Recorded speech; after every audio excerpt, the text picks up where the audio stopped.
Pemirsa, Pengadilan Negeri Jakarta Barat akan menggelar sidang pembacaan putusan terhadap 3 terdakwa penyerangan Wiranto.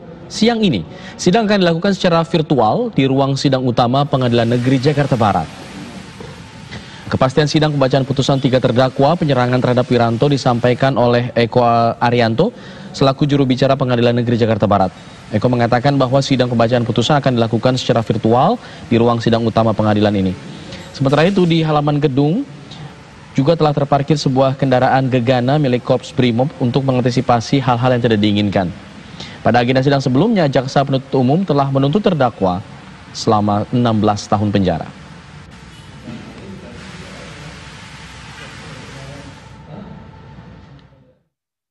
Hari ini diagendakan sidang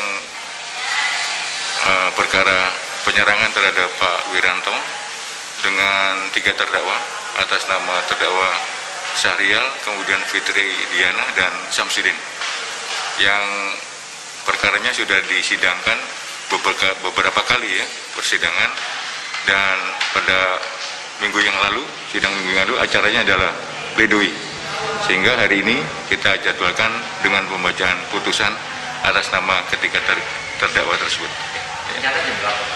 Kalau on time ya, jadi kita karena sidang online dengan posisi 2 terdakwa, yang laki-laki ada di rutan Cikeas, kemudian yang perempuan di rutan Pondok Bambu, dan kita akan melakukan sidang secara virtual, secara online. Jadi kami tinggal menunggu Jaksa Penuntut Umum, mudah-mudahan jam 1 bisa kita mulai. Ya, kasus penyerangan terhadap Wiranto ini terjadi pada 10 Oktober tahun 2019 lalu, saat ia masih menjabat sebagai Menko Polhukam. BIN menyebut kedua pelaku penyerangan adalah anggota jaringan jamaah Ansarud Daulah.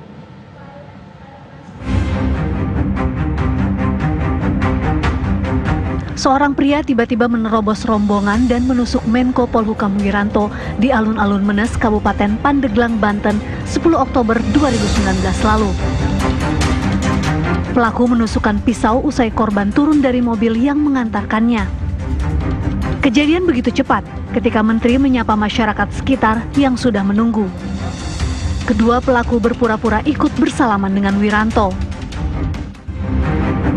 Selain Wiranto, ada korban lainnya, yaitu Kapolsek Menes Kompol Daryanto yang terluka di punggung, dan Haji Fuad, salah satu tokoh masyarakat Pandeglang. Seluruh korban sempat dibawa ke Rumah Sakit Umum Daerah Pandeglang, dan selanjutnya Wiranto dibawa ke RSPAD Gatot Subroto, Jakarta. Wiranto segera dibawa ke Jakarta dengan menggunakan helikopter yang mendarat di lapangan Banteng. Setibanya di RSPAD Gatot Subroto, Presiden Joko Widodo langsung menjenguk Menko Polhukam Wiranto. Wiranto menjalani operasi selama lebih kurang 3 jam untuk mengobati luka tusuk di perutnya. Usai operasi, Wiranto dibawa ke ruang ICU. Presiden Joko Widodo mendesak aparat mengusut tuntas kasus penusukan. Bapak Wiranto masih dalam penanganan oleh tim dokter di RSPAD dalam proses operasi. Tadi siang langsung saya perintahkan juga kepada Kapolri, kepada Kabin, didukung oleh TNI untuk mengusut tuntas, sekali lagi mengusut tuntas dan menindak tegas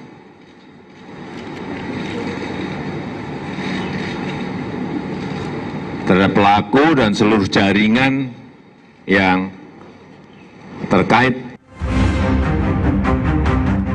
Kedua pelaku penyerangan terhadap Wiranto adalah Syahril Alamsyah dan Fitri Adrianta. Syahril Alamsyah atau Abu Rara memiliki alamat di Medan Deli, Sumatera Utara. Sementara Fitri Adrianta beralamat di Larangan, Brebes, Jawa Tengah. Menurut Badan Intelijen Negara, kedua pelaku merupakan kelompok Jamaah Ansarud Daulah atau JAD Bekasi. Kelompok tersebut terdeteksi melakukan rencana penyerangan menjelang pelantikan presiden. Tim TV One mengabarkan.